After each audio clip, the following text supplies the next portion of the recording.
Cyber अपराधियों का हुआ भांडाफोड़। मामला बोकारो के सेक्टर 12 थाना अंतर्गत साइबर अपराध को लेकर किया बड़ा खुलासा। नकली नोट और कई मोबाइल के साथ 16 लोग गिरफ्तार। मामले को लेकर सिटी डीएसपी कुलदीप कुमार ने बताया कि थाना प्रभारी सेक्टर 12 थाना को लगातार कई दिनों से यह सूचना मिल रही थी कि बारी कोऑपरेटिव के आसपास किराए के घरों में रहकर कुछ बाहरी लोगों के द्वारा साइबर अपराध जैसी घटनाओं को अंजाम दिया जा रहा है, जिस पर त्वरित कार्रवाई करते हुए 12 थाना प्रभारी व टीम के द्वारा बारी कोऑपरेटिव के प्लॉट नंबर 119 व मनमोहन कोऑपरेटिव के प्लॉट नंबर 647 प्लॉट स्थित मकानों में छापेमारी किया गया। तो बारी कोऑपरेटिव प्लॉट नंबर 119 से कुल 5 व्यक्ति तथा मनमोहन कोऑपरेटिव कॉलोनी स्थित प्लॉट 647 से कुल 11 व्यक्तियों को गिरफ्तार किया गया।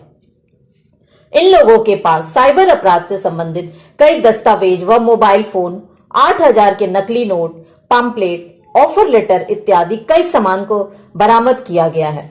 सुनते हैं सिटी डीएसपी ने इन साइबर अपराधियों के बारे में क्या कहते हैं। विगत कुछ दिनों से सेक्टर 12 थाना में और पुलिस अधीक्षक महोदय को लगातार सूचना मिल रही थी कि कुछ साइबर अपराधी इस थाना क्षेत्र में जुटे हुए हैं और किसी घर में रह रहे हैं। इसी संबंध में आसूचना संकलन सेक्टर 12 थाना प्रभारी एवं इनके टीम के द्वारा किया गया, जिसमें कि बारी कोऑपरेटिव और मनमोहन कोऑपरेटिव में कुछ लोग हैं जो बिहार के रहने वाले हैं, अधिकतर नालंदा जिला के हैं, जो यहाँ पे टेक्नो सेवी हैं और ये साइबर अपराध करते हैं और कई लोगों के साथ पूर्व में ठगी कर चुके हैं।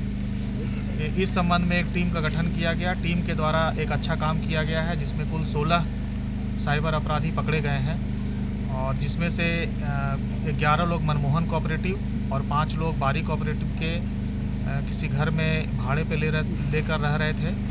और इन लोग बीच बीच में 2-3 महीना 4 महीना में ही अपना रूम चेंज कर देते थे और अपने आप को कोरियर सर्विस वाले या किसी मेडिकल रिप्रेजेंटेटिव का काम करने वाले कहकर रूम रेंट पे लेते थे और वहाँ रहते थे। इन लोगों के द्वारा कई प्रकार के अपराध यहाँ पे किए जा रहे थे, जैसे कि इंस्टाग्राम या फेसबुक में ऐड डालकर लोगों को ठगी करना कि मुद्रा लोन हम लोग देते हैं और मुद्रा लोन में अगर किसी प्रकार का वो एप्लीकेशन उसमें भरवाते हैं और उससे वो OTP प्राप्त करके या किसी प्रकार का जानकारी प्राप्त करके उनसे पैसा ठगी करते हैं।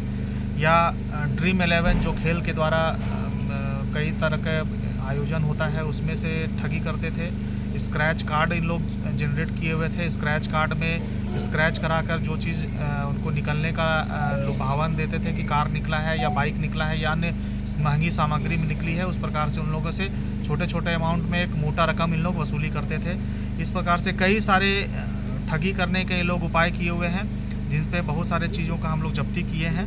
और कुछ नकली नोट जो लगभग करीब 8000 रुपये है, जो बिल्कुल हूबहू असली नोट की तरह दिख रहे हैं और इसका उपयोग इन लोग कहीं किसी व्यक्ति को पैसा देकर उन लोगों से काम निकलवाने के लिए भी करते थे। तो ये इसका और नेटवर्क है क्या? इन लोगों का नेटवर्क अभी इन लोग कुछ बताए हैं। कुछ लोग बिहार में भी बैठे हुए हैं जो इन लोगों से यहाँ पे काम करवाते थे और इन लोग कमीशन यहाँ पे लेते थे, और कुछ रकम बिहार में भी अन्य ज़िलों में जो कि बैठे हुए हैं और वहाँ पर भी इन लोग पैसा ट्रांसफ़र किए हैं। बोकारो के अन्य क्षेत्र में भी सूचना मिल रही है कि कुछ लोग हैं, लेकिन उन लोगों की पहचान अभी स्पष्ट नहीं हुई है, लेकिन टीम अभी भी कार्य कर रही है और उसमें हम लोग आगे भी कुछ सफलता हासिल करने की उम्मीद में हैं। लग रहा है कितने लोग और कितनी राशि की ठगी की गई है इनके द्वारा? एग्जैक्ट तो किसी के द्वारा नहीं बताया जा रहा है, लेकिन इन लोग काफ़ी लोगों को ठगी किए हैं और वो बोकारो के ही नहीं कई जगह के हैं। कुछ बिहार के लोग भी हैं, झारखंड के कई लोग हैं जिनसे इन लोग ठगी किए हैं।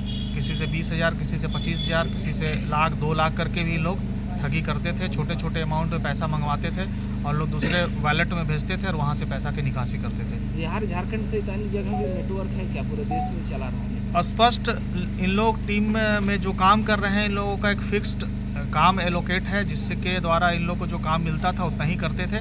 और अन्य जो टीम के सरगना है उन लोग जो निर्देश वहाँ से प्राप्त होता था या जो जिस प्रकार से टेक्निकल यूज करके इन लोग को करना था उतना इन लोग बताए हैं। उसके अलावा भी पूछताछ हम लोग करेंगे तो उसका पता लगाएंगे। ठगी के सर एक भी लोग जिनके साथ ठगी हुई है क्या? वैसे एक भी लोग मिले हैं जिनके साथ ठगी हुई है? अभी तक उस प्रकार के किसी भी व्यक्ति के पहचान नहीं हुई है और न किन्होंने किसी ने दावा किया है किसी टीम के द्वारा। और ये लोग तो एक हिडन क्रिमिनल है जो एक टेक्नो सेवी है और वाइट कॉलर क्रिमिनल जिसको कहा जाता है कि कहीं अच्छे जगह में अच्छे रूम में रहकर इन लोग बंद कमरे में बैठकर भी क्राइम कर लेते हैं। इसलिए स्पष्ट रूप से किसी के द्वारा किसी व्यक्ति विशेष पे तो आरोप लगाना पीड़ित को भी बहुत कठिन काम है और पुलिस इसमें लेकिन टेक्निकली उसको जोड़ती है और उसका एविडेंस हम लोग कलेक्ट करते हैं, तब जाकर उसे हम लोग पुलिस रिमांड में या न्यायिक हिरासत में हम लोग भेज पाते हैं। क्या क्या मिला है सर? इसमें कुल 45 पीस छोटे बड़े मोबाइल मिले हैं। स्पेयर सिम जो एक्स्ट्रा सिम है वो 13 पीस है। कूपन कार्ड है अलग अलग तरीके के 1300 पीस लगभग। ये और कूपन कार्ड है जिसका हम लोग और भी खोजबीन कर रहे हैं। विनर लेटर है जो किसी प्रकार का विनिंग चीज़ है उसको लोग लेटर बनाकर भेजते थे। कुछ वाइट इन्वेलप भी है जिसपे कि इंस्टाग्राम या फेसबुक फ्लिपकार्ट वगैरह से जो अमेजन से इन लोग करते थे शॉपिंग करते हैं कोई पब्लिक, उसका एड्रेस निकाल कर उसके एड्रेस पे भेज देते हैं और उनसे उनको बताते हैं कि आपका ये चीज़ निकल गया है, आपका ये लॉटरी लग गया है, आपका ये ऑफ़र आया है और उस प्रकार से पैसे की ठगी करते थे। नकली नोट है और कुछ रबर स्टाम्प और मुहर है। खाली लिफाफा 300-400 पीस है। कस्टमर डिटेल्स हैं करीब 500-600 पेज में कस्टमर डिटेल्स इन लोग रखे हैं जिसको बारी बारी से लोग चुनते हैं और उनसे ठगी करते थे। नकली नोट में भी संलिप्तता है क्या सर इससे कि गिरोह से? अभी नकली नोट कहाँ से मिला है ये स्पष्ट नहीं हो पाया, लेकिन अभी पूछताछ करने के बाद हम लोग इस पर स्पष्ट करेंगे कि नकली नोट कहाँ से आया है और इसका क्या मुख्य रूप से क्या प्रयोग करते हैं।